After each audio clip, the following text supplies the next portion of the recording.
तुम्ही बैठक घेतली, काय कशासाठी बैठक घेतली? या बैठक घेण्याचं कारण एकमेव, काल सन्माननीय महाराष्ट्राच्या राज्यमंत्री आदरणीय मेघनाताई या ठिकाणी त्यांनी आढावा बैठक घेतली. पण मला वाटतं की मेघनाताईला कुठल्याही प्रकारची काही माहिती दिली नाही आणि संबंधित जो पार्टीचा जिल्हा अध्यक्ष आहे त्यांनी तुम्हाला सांगतो की सर्व अधिकाऱ्याला धारेवर धरलं, आरेरावीची भाषा केली, कमरेच्या खाली बोलले आणि फक्त ब्लॅकमेलिंग. आमचा मुख्यमंत्री आहे, आम्ही तुम्हाला सस्पेंड करू, आम्ही जे सांगलं तेच ऐका, आमचा फोन का घेतला नाही, फोन का कोणता घेतला नाही, तर यायचा कार्यकर्ता त्या अधिकाऱ्याकडे जाईल, त्याच्या कार्यकर्त्याच्या फोनहून हा महाशय बोलल की फलाना फलाना आहे, माझी ही मागणी आहे, ही तुम्ही पूर्ण करा. कालचं तर तुम्हाला सांगतो लाज वाटण्यासारखं आहे. सन्माननीय मुख्यमंत्र्यांना मी ही व्यथा सांगणार आहे.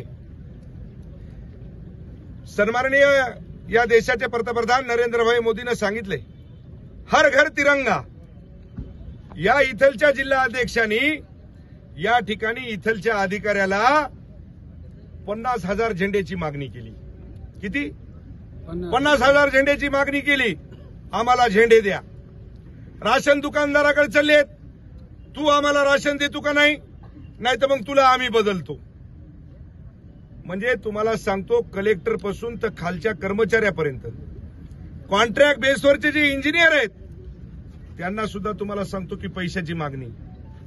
एलसीबीचा पीआय असेल का पोलीस स्टेशनचा ठाणेदार असेल का जिल्हा अधिकारी का एसडीएम असेल, यांना फक्त तुम्हाला सांगतो आमचा वरिष्ठ नेता यायलाय, आम्हाला पैसे पाहिजेत.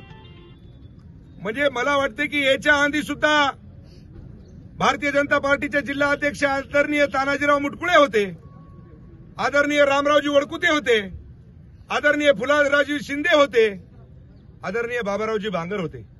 पण त्यांच्या काळामध्ये कधीही कोण्या अधिकाऱ्याची तक्रार आली नाही की आम्हाला हप्ते मागायलेत म्हणून.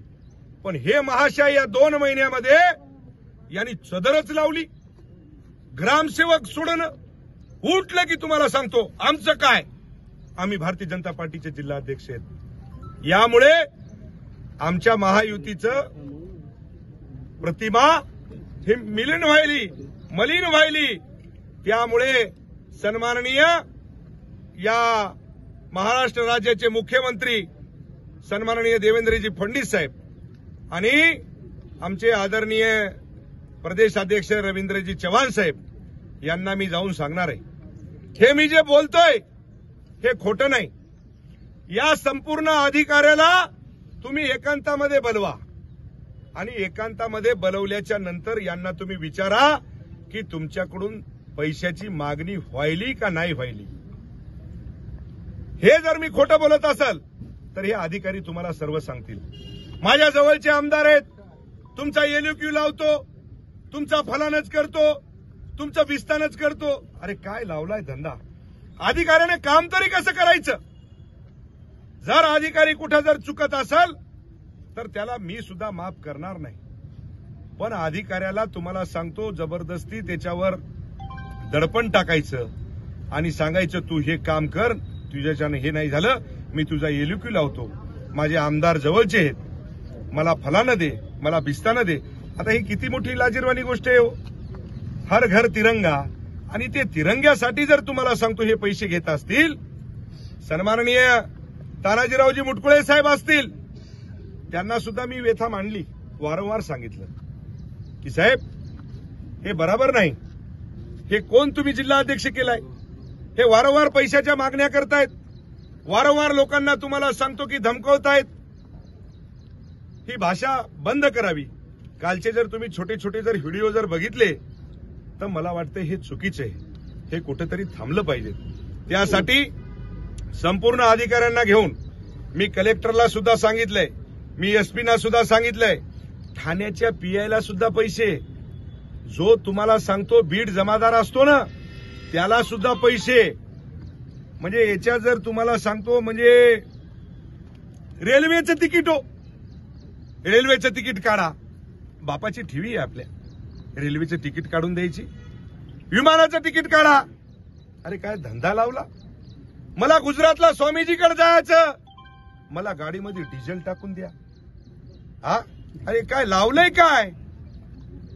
म्हणजे निव्वळ तुम्ही ब्लॅकमेल करायले आणि आपला उदरनिर्वाह तुम्ही करायले. किराणा सामान सुद्धा, माझ्या घरी किराणा सामान संपलं, किराणा सामान आणून द्या. ते भारतीय जनता पार्टीचे कार्यकर्ते सुद्धा कदरलेत. ज्यांनी माझं काम विधानसभेमध्ये केलं त्या कार्यकर्त्याला तुम्हाला सांगतो बाजूला करून टाकलं यांनी. नाव सांगा ना. अहो आता जिल्हा अध्यक्ष तुम्हाला माहित नाही का, नाव सांगायची आवश्यकता आहे का? काय 4 जिल्हा अध्यक्ष आहेत का? हा आणि हे मी नाही, हे सर्वसामान्य अधिकाऱ्यांना विचारा, खालच्या चपराशापासून तर वरच्या कलेक्टर पर्यंत विचारा. मी जर खोटं बोलत असेल तर मी जे म्हणसाल ती सजा भोगायला तयार आहे.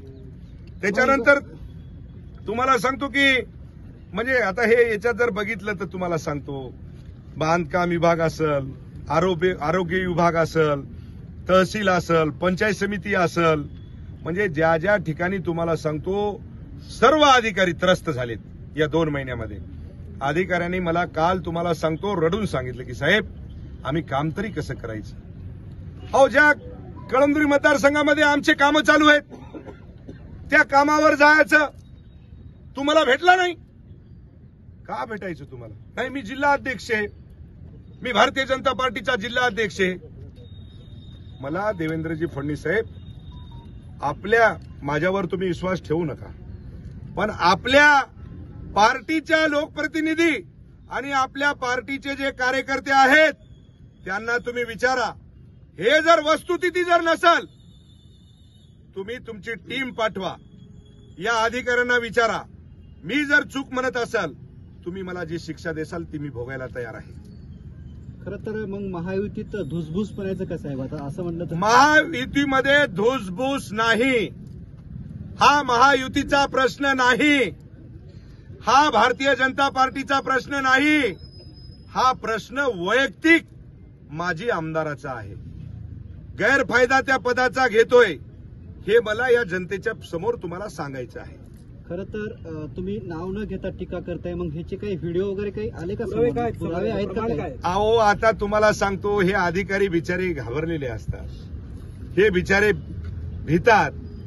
अहो एक व्हिडिओ आहे आमच्याकडे, आता तुम्हाला सांगून फायदा नाही. आलं का लक्षात? सांगा तू मला पैसे पाठवायला का नाही, नाही तर मग हे बंद करून टाक. अरे काय धंदा झाला तू? हा ही म्हणजे ही वस्तुस्थिती आहे. सन्माननीय महाराष्ट्राचे मुख्यमंत्री आदरणीय देवेंद्रजी फडणवीस साहेब आणि दोन्ही उपमुख्यमंत्री एकनाथभाई शिंदे आणि दादा, तुम्ही टीम पाठवा, अधिकाऱ्यांना विचारा, एकामध्ये विचारा, सगळ्यांना बसून विचारू नका, एकाला विचारा.